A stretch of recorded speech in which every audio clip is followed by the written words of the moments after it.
When was the last time you said yes when you meant no? Because guilt wrapped its fingers around your throat. Be honest. Was it a text you answered at midnight? A favor you didn't have time for? A plan you didn't want? An apology you didn't owe? You felt the squeeze, shame, obligation, the fear of being called selfish. So you folded. That feeling isn't random. Sigmund Freud would tell you it's a lever, and anyone who learns to pull it controls you. You were taught that guilt proves you're a good man, that the tightness in your chest means you care, that bending yourself into knots to keep the peace is maturity. Freud would call that wishful thinking. Guilt is not virtue by default. Guilt is a mechanism, part of the superego, the inner judge you absorbed from parents, teachers, culture, constantly measuring you against rules, many of which you never chose. Here's what that means in real life. Guilt can be engineered. It can be triggered, aimed, and amplified by anyone who understands your weak spots, your hunger to be seen as decent, your fear of disappointing people, your need to be wanted. Freud spent a lifetime mapping how authority gets internalized, how we carry an audience in our heads, how I am bad can be planted like a seed and watered by every sigh, every silence, every after all I've done for you.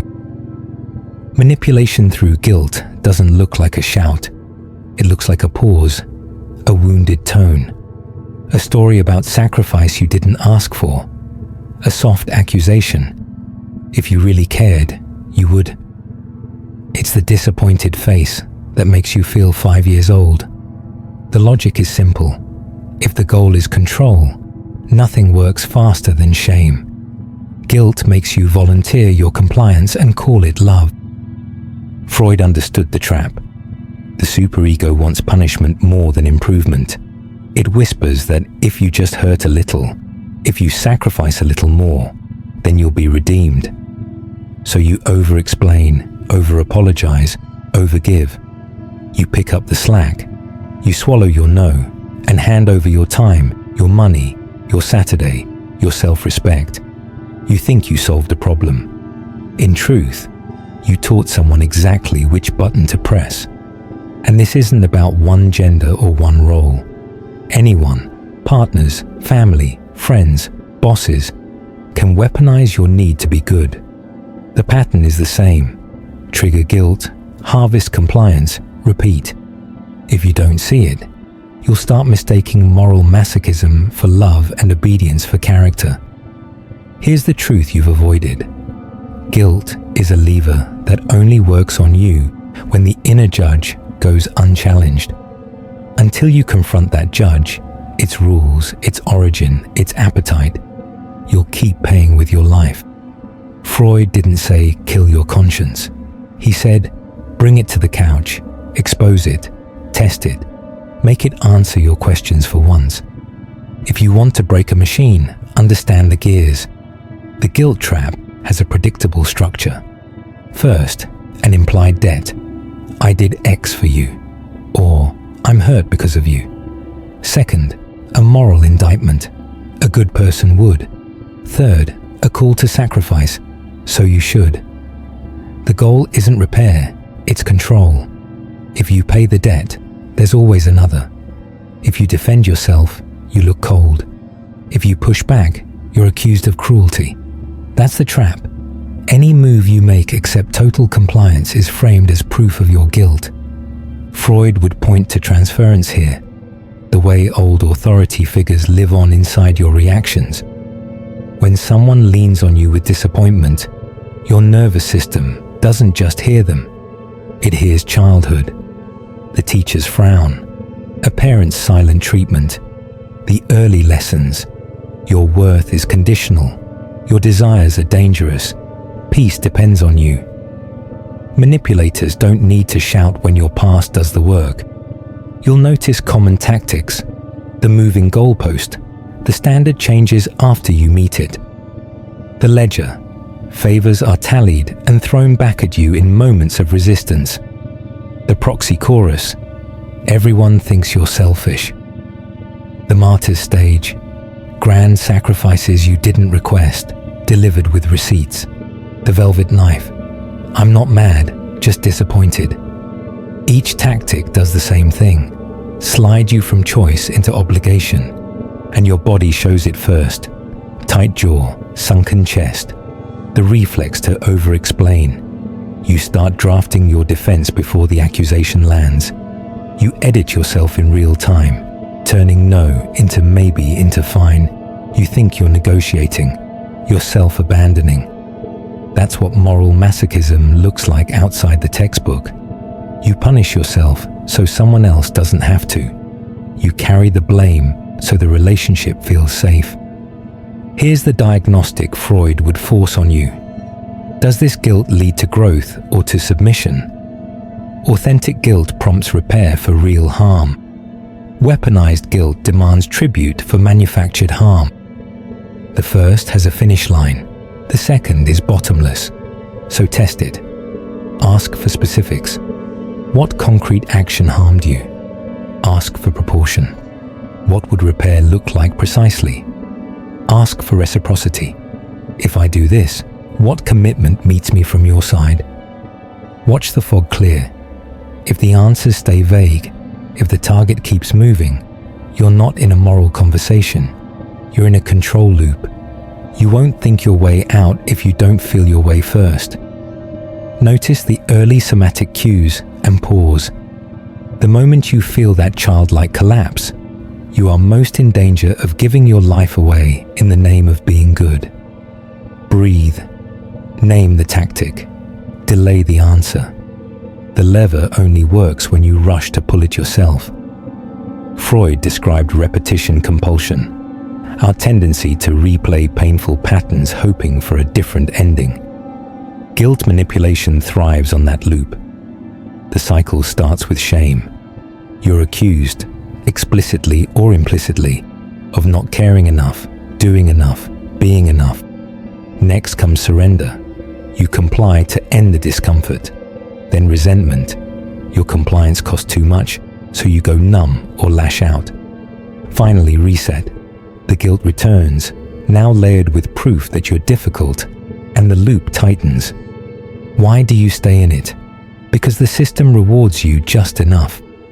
Relief feels like virtue. The tension drops, the accuser softens, the room warms. Your nervous system tags compliance as safety. The cost shows up later, in the slow death of your self-respect. You start hiding, avoiding conflict, managing optics instead of reality. You promise things you can't sustain, then apologize for failing to sustain them. The critic in your head grows fat on your self-betrayal and demands more penance tomorrow. Freud would say the superego has gone feral.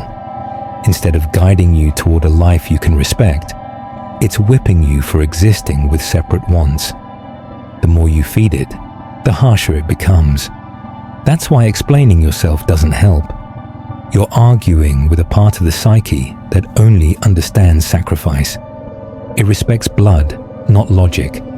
So the work isn't to become better at apologizing. The work is to disrupt the loop.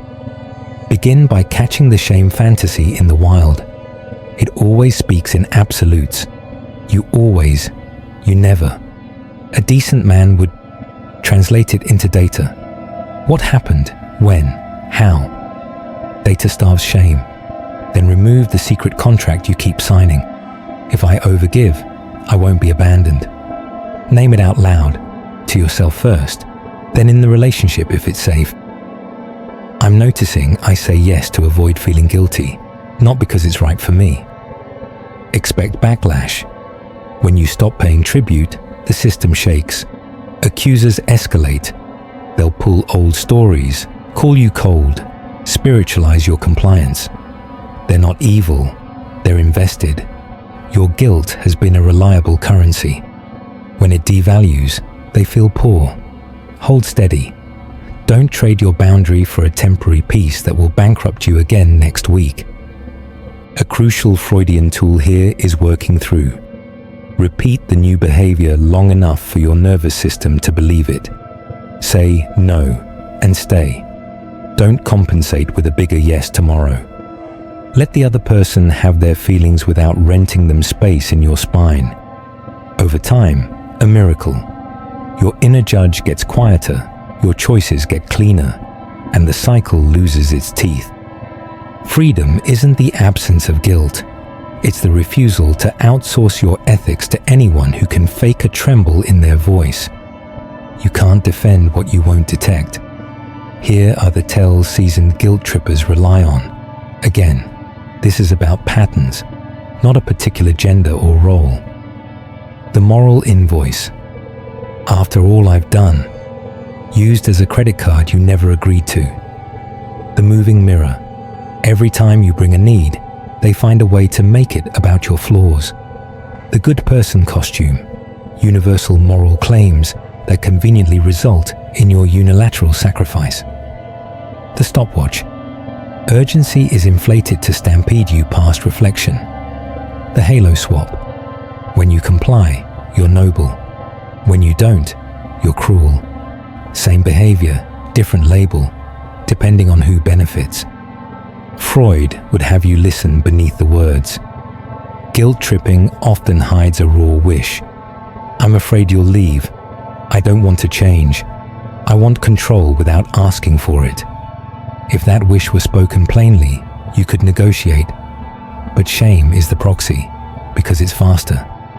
The ethical move is to pull the wish into daylight.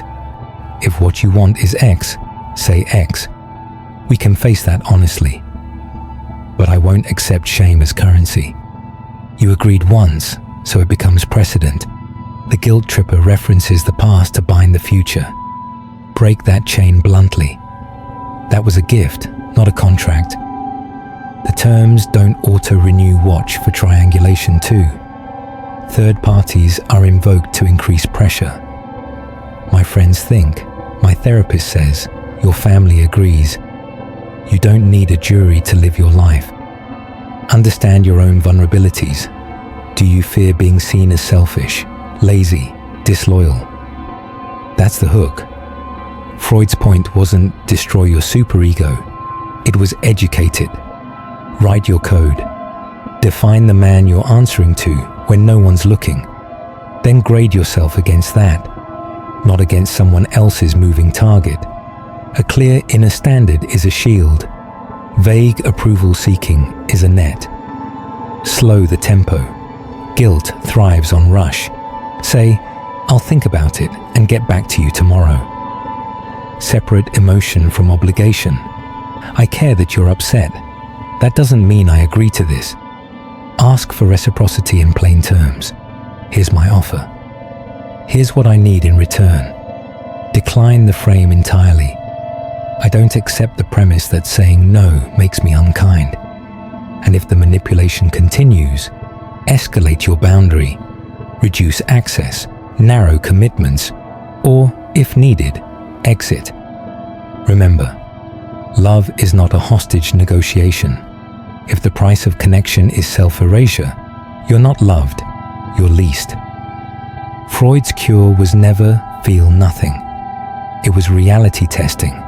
The ego's capacity to see clearly, choose deliberately, and act from a code that isn't just inherited fear. You need a standard that outlasts someone else's disappointment. Without it, guilt remains your GPS, and you'll drive wherever the loudest voice tells you. Start with a ruthless inventory. Where do you routinely say yes to dodge shame? Name the arenas: family, romance, work, friendship. Note the exact sentences that hook you. A real man would, if you loved me, you'd, everyone thinks. Write your counter creed beside each. Short, non-negotiable. My yes is a promise, not a painkiller. I do not buy affection. I separate empathy from agreement. I end patterns that require my self-contempt to run. Then train your mouth to match your mind. Script your boundaries in clean language. No, I'm not available for that. I hear you, and my answer is no. I'll help in this way, not that way. I'm willing to discuss outcomes, not accusations. Don't explain your value. Don't litigate your character. Redirect to terms, timelines, behaviors. Guilt sticks to personality. It slides off specifics. Expect your inner superego to throw a tantrum the first few times. Sit with the heat. Freud called this working through for a reason. You need reps. The panic will pass. The sky won't fall. The relationship will either mature or reveal itself. Both outcomes are clarity, and clarity is mercy. Pair this with rituals that fortify your spine. Physical training, lifting, sprinting, cold exposure. Reminds your nervous system it can survive discomfort without bargaining for relief. Silent time, no screens, no noise. Turns down external signals so you can hear your own. Service on your terms, mentoring, building, giving. Reconnects guilt with purpose instead of performance. You shift from "I must prove I'm good" to "I choose to be useful." Finally, install consequences. A boundary without consequence is a wish. If the same manipulation repeats, reduce the resource they're extracting. Less time, less access, fewer favors. Say it once calmly, then act. No lectures, no moral theater. Mach 2 decisions beat 10 speeches. You're not becoming cold, you're becoming coherent. Freud's whole project was to move you from unconscious compulsion to conscious choice. An ethical man doesn't live to avoid guilt. He lives to honor a standard that guilt can no longer counterfeit. You stop living as a defendant and start living as a man with jurisdiction over his own life. You still care. You still love. You still make amends when you actually harm. But you no longer sacrifice yourself to purchase peace. You don't rent your spine to anyone's disappointment. You retire from the permanent apology tour. Freud would call that maturation. The ego taking the wheel from a tyrant superego. Practically, it looks like this. You hear the guilt bait and don't bite. You feel the old heat rising and breathe instead of bargaining. You refuse frames that make your boundaries immoral. You insist on specificity, reciprocity, and reality. You trade the sugar high of approval for the steady burn of self-respect. And here's what happens around you. Manipulation either fades or leaves. Real friends adjust. Healthy partners switch from shaming to straight talk. Family members learn your terms or stop trying to invoice your conscience. Your world gets smaller but stronger. The people who remain are the ones who can love without levers. You become a different presence. Less explanations, more decided.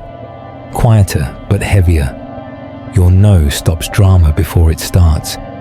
Your yes means something again. You walk into rooms without scanning faces for permission to be yourself. You sleep without rehearsing defenses. You wake without the hangover of self-betrayal. If you want that life, stake it publicly. Drop your thoughts in the comments below and like this video. Subscribe if you're building the backbone to match your values and want regular drills that harden resolve, not soften it. Share this with a brother who's stuck paying moral invoices that never end. Guilt is a tool. In the wrong hands, yours included, it becomes a weapon. Take it back. Use it for correction, not control.